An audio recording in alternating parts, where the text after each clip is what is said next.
네, 김용현 측 변호사 맡고 있는 유승수 변호사 연결해서 알아봅니다. 안녕하세요. 네, 안녕하세요. 유승수 변호사입니다. 네, 헌법재판관 문제 헌법재판관을 고발했다면서요? 네, 맞습니다. 네. 어떻게 된 겁니까? 예, 내용이. 예. 헌법재판소장 권한 대행이죠, 현재로서. 그래서 문형배인가 그 사람이요? 네, 맞습니다. 네. 그래서 지금 현재 재판장을 맡고 있고요. 네. 지금 문영배 헌법재판관이 우리 김용현 전 장관님이 네. 헌법재판소에 이제 증인으로 출석을 했을 때 네. 이제 국회 측 대리인들의 반대 신문에 대해서는 사실 왜곡의 가능성이 너무 크지 않습니까, 사실? 예, 그러니까. 예. 그리고 또 지금 김용현 장관님은 아시다시피 현재 내란 혐의로 지금 현재 공소가 제기된 상태거든요. 예. 그래서 자기 형사사건에 해당하는 사항에 대해서는 증언을 거부할 수 있는 헌법상의 권리가 있습니다. 그렇죠. 예. 예. 그래서 지금 반대 신문에 대해서 예. 이제 증언을 거부하겠다. 예. 라고 증언 거부권을 행사를 했죠. 그러니까 다시 말해서 이제 국회 측의 증언을 이제 거부하겠다. 증인 신문 반대 신문에 대해서 거부하겠다. 재판 받을 때 그 권리가 있는 거 아닙니까? 재판 받을 때 오히려 이제 재판장이 네. 먼저 얘기를 해주죠. 그렇죠. 증언을 거부하더라도 불이익이 없다. 네. 이렇게 얘기를 해주는데 지금 문영배 헌법재판관은 네. 오히려 그 반대로 네. 증언을 거부한다고 하니까 그 불이익을 고지를 했습니다. 그 김용현 장관한테 재판에 불이익이 될 수 있다 이렇게 고지를 했다면서요? 네, 정확하게는 네. 증언을 거부하면 그 본인의 증언에 대해서는 증명력을 인정하지 않겠다. 그러니까 증언을 거부하면 네 말을 못 믿겠다 이런 얘기 아니에요? 안 믿겠다는 거잖아. 아유, 네. 이럴 수도 있습니까? 재판관이? 맞습니다. 야. 그러니까 사실은 오히려 이 헌법상의 권리는 재판장이 먼저 요구하지 않더라도 반드시 고지하게 되어 있고요. 예. 이런 증언 거부권을 고지하지 않은 증언은 오히려 효력이 없습니다. 그렇죠. 근데 이걸 반대로, 야. 네네네. 반대로 오히려 재판장이 나서서 증언을 거부하면 오히려 당신의 증언을 전부 다 없는 걸로 하겠다. 증명력을 없는 걸로 하겠다. 사실상의 불이익을 고지하는 거죠. 사실. 그래. 사실상 협박 비슷한 거네요. 재판장이 이렇게 얘기하면 얼마나 이 협박입니까? 맞습니다. 그리고 이제 경찰 조사를 한 번이라도 받아보신 분들은 아시겠지만 이제 경찰 조사조차도 예. 진술하지 않은 경우에도 불이익이 없고 진술을 한 경우에는 나중에 유죄의 증거로 사용될 수 있다. 미리 고지해요. 미리. 반드시 고지하죠. 예, 조사 받기 전에 저도 이제 많이 가봤잖아요. 민주당 쪽에서 하도 고발을 많이 해가지고. 그러면은 미리 조사하기 전에 고지를 합니다. 그거를.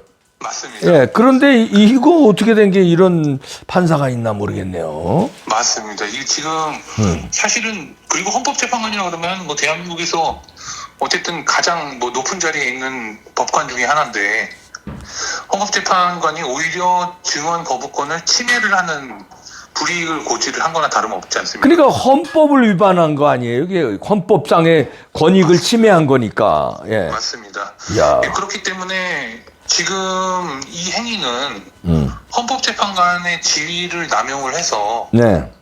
그 권한을 남용을 해서 그 김용현 장관님한테 그 권리를 그러니까 하지 않아도 되는 일을 하게끔 강요하는 행위에 해당하기 때문에 그 직권남용의 태양에 그대로 적용이 됩니다. 이것은.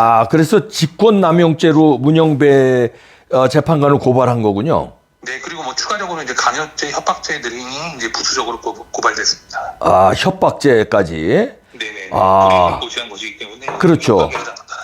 네. 야, 이거 사상 초유 아닙니까? 헌법재판관이 재판하다가 이 직권남용죄 협박죄로 고발을 당한 예가 있었나요? 기억이 없는데. 네.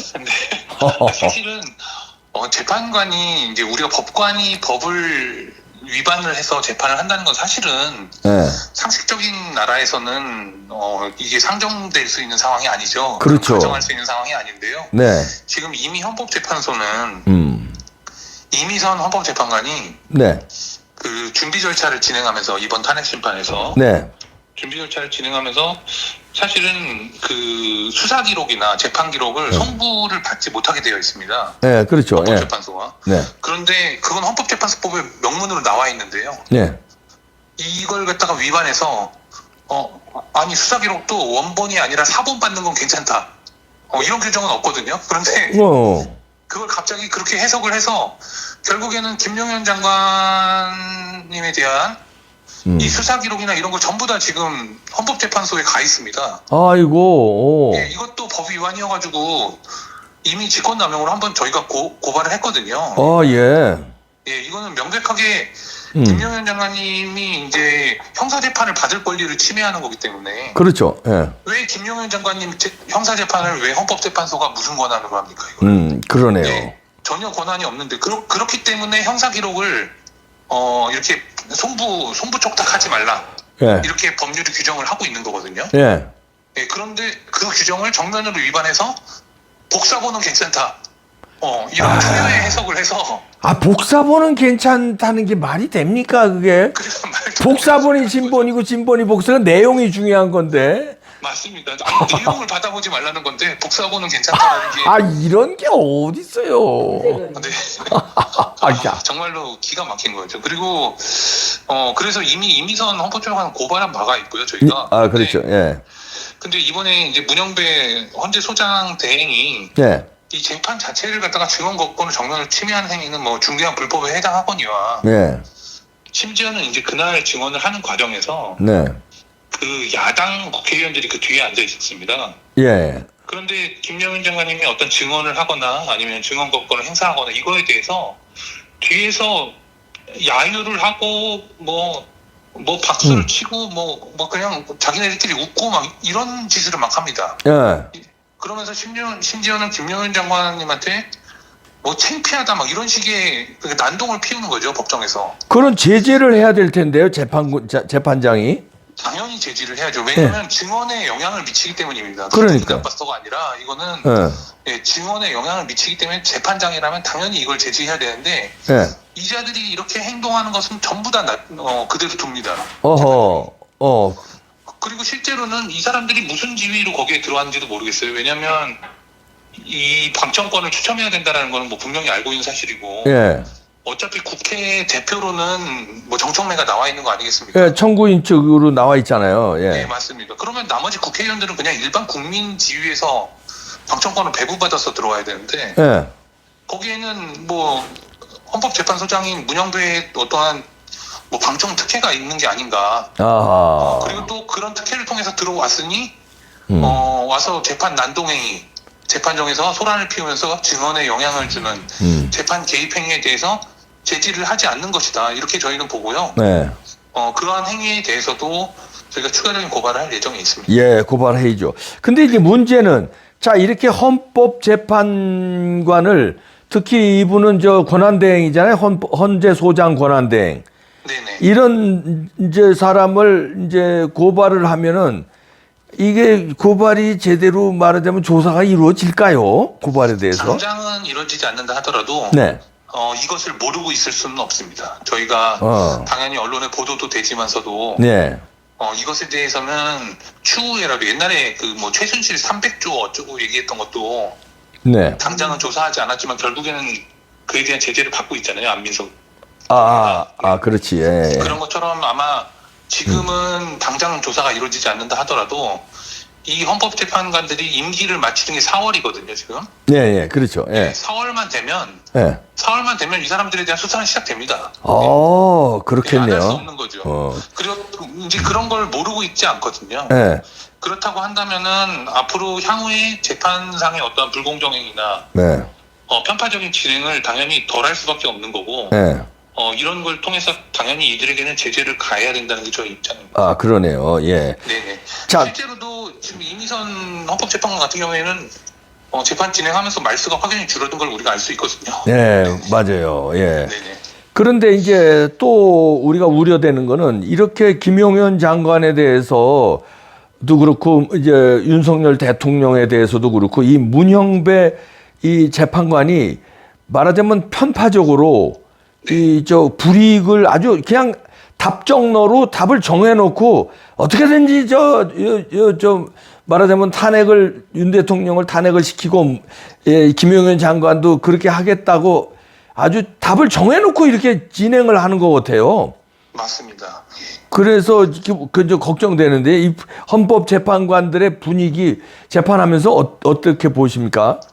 글쎄요, 뭐 제가 보기에는 지금 이제 그 헌법재판관들이 이렇게 쭉 앉아 있는 그 배석 위치를 보면 네. 이제 가운데 이제 문영배 앉아있고 소장 대행이 앉아 있고요. 예. 그리고 이제 문영배를 기준으로 해서 오른쪽에는 이제 이미선 이렇게 앉아 있고 예. 그리고 왼쪽에는 김영두 이렇게 해서 앉아 있는데요. 제가 볼 때는 뭔가 이 가운데에 앉아 있는 사람들이 이 재판을 주도한다. 그러니까 헌법재판관 8명 중에 네. 이 재판을 주도하는 사람은 사실 헌법재판소장 대행 네. 재판장인 문영배 한 명이 돼야 되는데 그런 느낌이 아니라 이제 가운데에 앉아있는 3명이 주도한다 이런 느낌을 강하게 받았습니다. 실제로. 네. 그리고 또 어떠한 재판관들의 질문은 당연히 있을 수 있죠. 직권신문이나 이런 네. 것들도 있을 수 있는데 그 내용이나 이런 것들을 살필 때는 특정 재판관들이 이미 결론을 정해놓고 얘기를 하는 게 거의 분명해 보일 정도로 우리도 그렇게 느꼈어요. 네. 네, 많은 그런 우려를 자아내는 그런 태도가 보였습니다. 그렇다면 네. 어쨌든 법률적으로는 네. 뭐 고발이든 뭐 고소든 아니면은 소송상의 이의 신청이든 네. 지금은 할 수 있는 모든 걸 해야 될 때다. 네. 예, 지금 헌법재판관들이 아니면은 이 지금 대통령 탄핵 심판이 어떠한 특정한 방향성을 가지고 그 결말을 향해서만 달려가는 어떠한 시간표를 갖고 움직이는 거라고 한다면 네. 당연히 그것을 지금 저지하고 이의를 제기할 수 있어야 됩니다. 그래서 네. 이후에 이제 어떠한 법적인 대응이나 이런 것들이 아주 필수적이다. 예. 예, 지금 그냥 어떤 상황이나 뒤를 볼 때가 아니다. 예, 저는 그렇게 생각이 듭니다. 네네. 자, 그리고 또 하나 이제 궁금한 게 이제 결국 계엄에 대해서 어떻게 이제 평가를 받느냐가 중요하잖아요. 그런데 계엄의 명분이 대통령도 그렇고 김용현 장관도 그렇고 이제 뚜렷하게 이제 주장을 했잖아요. 그 재판 과정에서 부정선거를 말하자면 체크하기 위해서 점검하기 위해서 그랬는데 헌법재판관들의 이제 재판할 때 예를 들어서 의미 있는 부정선거에 대한 수사 결과, 다시 말해서 요번에 그 스카이데일리 기사 보셨죠? 네네. 네, 99명 중국 스파이가 선관위 연수원에서 압송된 거. 예, 근데 그게 예를 들어서 지금 엠바고에 걸려 있다고 그래요. 스카이데일리 기사에 따르면. 그게 미국 측에서 예를 들어서 트럼프라든가 아니면 미 국방부라든가 국무부에서 어떤 99명 인원수는 좀 틀릴 수 있습니다만 중국 스파이가 한국 선거 연수원에서 뭔가 부정선거 작업을 했다는 입장이 미국 측에서 확인을 해준다면 이게 헌재 재판에 결정적 영향을 미칠 수 있지 않겠습니까? 어떻게 보십니까? 저는 사실은 사실 이제 계엄의 주요한 목적 중에 하나가 네. 이제 선거에 관한 국민적 의혹을 해소하고 여론 조작에 대한 차단을 한다. 이것이 이제 네. 두 번째 주된 이유였는데요. 그거죠. 예. 예, 그렇다면은 지금 저는 의혹을 해소한다는 차원에서는 네. 어떠한 사실관계가 추가적으로 확인되는 게 문제가 아니라는 입장입니다. 사실은. 더 확인 안 돼도 이게 충분히 계엄의 명분은 있다. 예, 예. 어떤 얘기냐면 지금 이제 뭐 이봉규 박사님께서도 잘 아시는 것처럼 네. 선거에 관한 무효 소송은 숱하게 했습니다. 그렇죠. 또 네. 어떠한 감사원의 감사 시도도 있었고요. 심지어 네. 뭐 그다음에 고소 고발 뭐 숱하게 있었습니다. 여기서 이 과정에서 단 한 차례도 서버를 검증한 예는 없습니다. 그렇죠. 그렇기 때문에 대통령은 계엄을 통해서 네. 이 서버를 검증하고 정당한 검증을 하고 싶었을 뿐이에요. 그렇죠. 예. 이 사실은 이미 추가적으로 어떠한 부정선거에 대한 사실관계 확인이 있든 없든 이미 분명하게 밝혀진 것이라는 게 제 생각이고요. 그렇죠. 예. 그리고 또 그것에 대한 아주 사실은 높은 수준의 이해도죠. 대통령은. 네. 대통령께서는 그 부정선거의 어떠한 물리적인 뭐 종이라든가 여러 가지 증거들이 있지 않습니까? 네. 이런 것을 결정적으로 확인할 수 있는 최종적인 서버에 대한 기록이나 이런 것들을 확인하고자 예. 이 사건 개엄을 한 겁니다. 그런데 정상적으로 사법 시스템이 작동하는 나라라면 재판이나 고소고발 수사를 통해서 이것이 확인됐어야 되는 것이고, 예. 그런데 그것이 안 됐다라는 거는 뭐 아무리 뭐 다른 사람들이 뭐라고 떠들든 간에 이거는 뭐 전혀 서버에 대한 서버가 어떻게 생겼는지도 본 사람은 아무도 없습니다 지금. 예. 네. 예, 그렇다고 한다면 개업 말고는 이걸 다른 어떠한 수단으로 이걸 조사할 수 있다는 건지 예. 이것에 대한 문제라고 생각을 합니다. 계엄의 정당성 문제는. 그렇죠. 그래서 이제 물론 많은 국민들께서는 최종적으로 부정선거를 밝혀야 된다 이런 희망이나 이런 것들을 갖고 계시겠지만 네. 지금 이 계엄의 문제에 있어서는 계엄의 정당성 부분은 이미 확인된 것 아니냐라는 게 이제 저의 기본적인 입장입니다. 예, 그렇군요. 계엄의 정당성은 이미 확인됐다. 네네. 그럼 그런 이제 지금 헌재 재판관이 8명이잖아요. 네네. 그럼 문제 그 좌파 뭐 이런 문영배 등등의 그 재판관들 말고 그래도 상식적인 재판관이 뭐 알려지기는 한 3분 계시는 걸로 알려졌는데 그분들이 재판할 때 어떤 뭐 예를 들어서 이렇게 문영배의 그 말 고압적이고 편파적인 진행 과정에 약간 태클이라고 그럴까요? 약간 정정해주는 분위기는 없었습니까? 그런데 아마 지금 어쨌든 소송 지휘에 관한 주된 권한을 헌법재판소장이 갖고 있기 때문에 그걸 그 앞에서 하지는 않았을 것이라고 생각을 하고요. 지금 어떠한 그 소송 당사자들의 이의 제기에 대해서 네.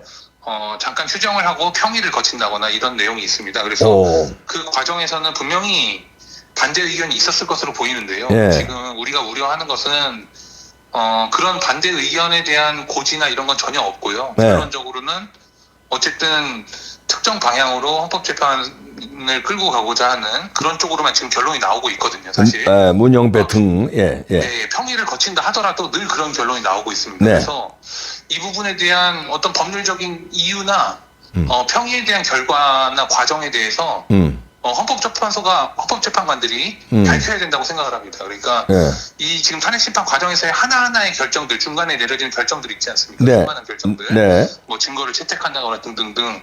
자기네들이 이제 평의를 거쳤다고 하는 내용에 대해서는 당연히 그 과정하고 누가 어떠한 의견을 제시했는지를 밝힐 의무가 있다고 생각합니다. 예. 그런데 네. 지금 문영배 이 헌법재판소장 대행은 이러한 내용을 전혀 밝히지 않아요. 그리고서는 그냥 평의 결과 뭐 헌법재판소법을 위반해서도 뭐 사본을 받을 수 있다거나 이런 식의 해석을 하고 있거든요. 지금 계속해서. 예. 그래서 지금 이 부분은 대통령 측의 어떤 대리인들이 충분히 이의 제기를 하고 열심히 싸워줄 것이라고 믿습니다. 그러네요.